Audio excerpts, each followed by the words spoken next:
നമ്മൾ തൃശ്ശൂരിലേക്ക് പോവുകയാണ്. അവിടെയാണ് ഇന്നലെ നാടിനെ നടുക്കിയ വലിയൊരു കവർച്ച നടന്നത്. തൃശ്ശൂർ ചാലക്കുടി പോട്ടയിൽ പട്ടാപ്പകൽ കത്തികാട്ടി ഭീഷണിപ്പെടുത്തി പണം കവർന്ന പ്രതിയെ ഇതുവരെയും പിടികൂടാനാവാതെ വലയുകയാണ് പോലീസ്.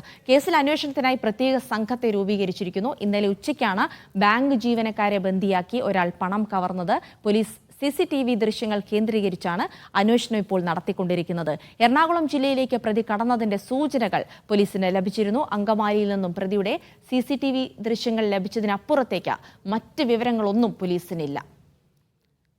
അഖിലുണ്ട് വിവരങ്ങൾ നൽകാനായി. അഖിൽ, നേരത്തെ നമ്മൾ കണ്ട CCTV ദൃശ്യങ്ങളിൽ നിന്ന് കൂടുതലായി ഒന്നും ഇപ്പോൾ പോലീസിന് ലഭിച്ചിട്ടില്ല എന്ന് മനസ്സിലാക്കുന്നുണ്ട്. ഇയാളുടെ പേര് വിവരങ്ങൾ അടക്കമൊന്നും ലഭിക്കുന്നില്ല.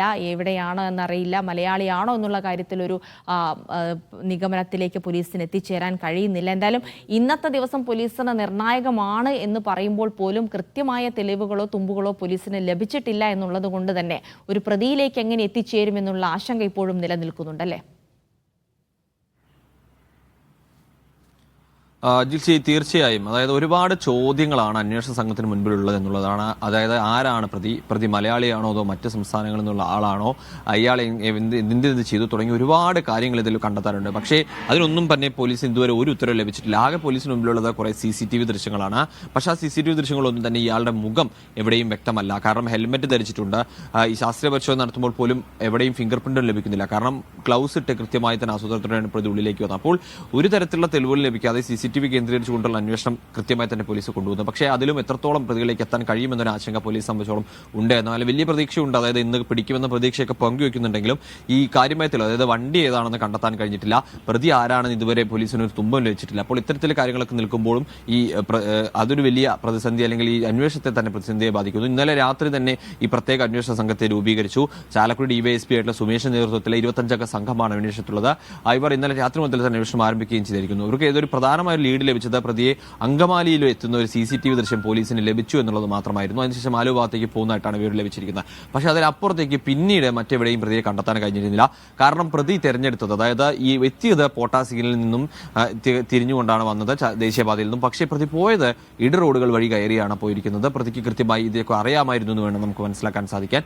അതോടൊപ്പം തന്നെ പ്രതി ഹെൽമറ്റ് ധരിച്ചാണ് ഇതിനുള്ളിലേക്ക് വന്നത്. അതുകൊണ്ട് മുഖമോ മറ്റു കാര്യങ്ങളും ലഭിച്ചില്ല. ഒരു കത്തി കാട്ടി ഭീഷണിപ്പെടുത്തിയപ്പോഴേക്കും ജീവനക്കാർ ഒരു എതിർപ്പ് പോലും പ്രകടിപ്പിക്കാതെ വാഷ്റൂമിലേക്ക് കയറുകയും ചെയ്തു. പിന്നാലെ തല്ലി തകർത്തുകൊണ്ട്, അതായത് ആ ഗ്ലാസ് ചില്ല് തല്ലി തകർത്ത് ആ ക്യാബിൻ തകർത്ത് അതിനുള്ളിൽ കയറി ടേബിളിലുണ്ടായിരുന്ന 15 ലക്ഷം രൂപ എടുത്ത് ബാഗിലേക്കിട്ട് പ്രതി കടന്നു കളഞ്ഞു. 2 മിനിറ്റിനുള്ളിൽ മാത്രം നീണ്ടു നിൽക്കുന്ന ഒരു മോഷണം ആയിരുന്നു ഇതെന്നുള്ളതാണ്. പക്ഷേ ആ ടേബിളിൽ മറ്റും നിറയും വേറെയും പൈസകൾ ഉണ്ടായിരുന്നു.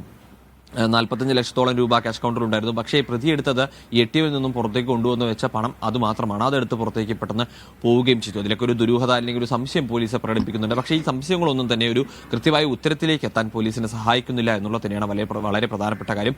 ഇന്നലെ ഏകദേശം 2-3 മണിക്കൂറധികം സമയം റൂറൽ SP എത്തിയാണ് ഈ ബാങ്ക് ജീവനക്കാരെ അടക്കം തന്നെ വിശദമായി തന്നെ ചോദ്യം ചെയ്തിരുന്നത്. അവരിൽ നിന്നും കൃത്യമായ വിവരങ്ങൾ ശേഖരിച്ചിരുന്നത്.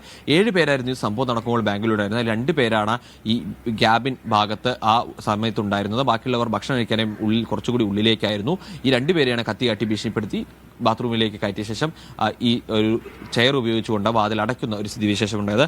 ഇതൊക്കെ തന്നെ CCTV ദൃശ്യങ്ങൾ വളരെ കൃത്യമായി തന്നെ ഉള്ള കാര്യങ്ങളാണ് എന്നുള്ളതാണ്. എന്തായാലും പ്രതിയെ പിടികൂടാനുള്ള ശ്രമം ഊർജിതമായി തന്നെ നടക്കുന്നു. അതേസമയം നാട്ടുകാരെ സംബന്ധിച്ചോളം വലിയൊരു ആശങ്കയാണ്. കാരണം ഒരു ഏതാനും മാസങ്ങൾക്ക് മുൻപ് ഈ ATM കേന്ദ്രീകരിച്ചുള്ള വലിയൊരു മോഷണം നടന്നിരിക്കുന്നു. അതിലെ പണങ്ങൾ മുഴുവൻ എടുത്തുകൊണ്ടുപോയിരിക്കുന്നു. ഇപ്പോൾ ഇതാ ബാങ്കിലേക്ക് പട്ടാപ്പകൽ ഒരാൾ 2 മണി സമയം, അതായത് ഒരു ജീവനക്കാർ ഭക്ഷണം കഴിക്കാൻ പോകുന്ന സമയമാണ്, അതാണ് പ്രതി തെരഞ്ഞെടുത്തത്. പക്ഷേ ആ സമയത്തും ഈ ബാങ്കിനുള്ളിലേക്ക് കയറി ചെല്ലുന്നു. എന്നിട്ട് കത്തി കാട്ടി ഭീഷണിപ്പെടുത്തിക്കൊണ്ട് ഇത്ര വലിയൊരു തുക കവർന്നെടുത്തുകൊണ്ട് പ്രതി രക്ഷപ്പെടുന്നു.